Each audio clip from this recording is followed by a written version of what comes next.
मोनसे खोन्थाखौ नाय जों साफ्रोमबो भारतीय नागरिक भारतीय नौनारि हिसाबै जोंहा गुदि मोनथाया बयहाबो दङ किन्तु गुदि मोनथायखौनो जोङो होनो हायाखैमोन। नोंथाङा भारतआ गणतन्त्र देश जानायनि बेसेबांबा हाजार हाजार बोसोरनि सिगांनिफ्रायनो जों बहाय रायजो जानाय। आं दहायनो बुंदों एप्रक्सिमेटलि 7000 इयार्स जों बहाय रायजो जाबाय किन्तु 7000 नि उनाव दिनैसो जोङो हानि मोनथायखौ मोनदों। गतिके जोङो जोंनि मोनथायनिफ्राय जानगारना थांगासिनो दङमोन। जोंहा गुदि मोनथायखौ मोननाय लोगो लोगोनो गासिबो मोनथायखौ मोननाया भारतनि साफा साफा नागरिक हिसाबै बे जोंनि मोननांगौ मोनथायखौ मोननांगौनि मोनथायखा। गतिके बेवहाय खुनु सन्देह गैया। जोंनि सरकाराबो बेवहाय हानायमानि खामानिखौ मावगासिनो दङ।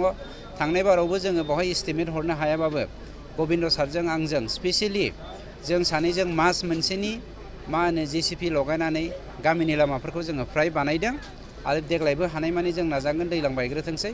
आरो बेनि अनगायैबो आंनि फान्डनिफ्रायबो प्राय 6-7टासो स्किमखौ नैबे कन्स्टिटुवेन्सियाव हरनाय जाबाय आरो गो हेडआव दंबावो सोलिबाय थाबावगोन।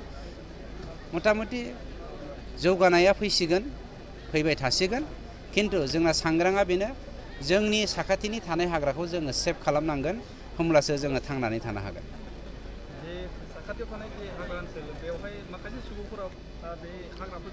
बेनोथ' थांखिया बेनोथ'।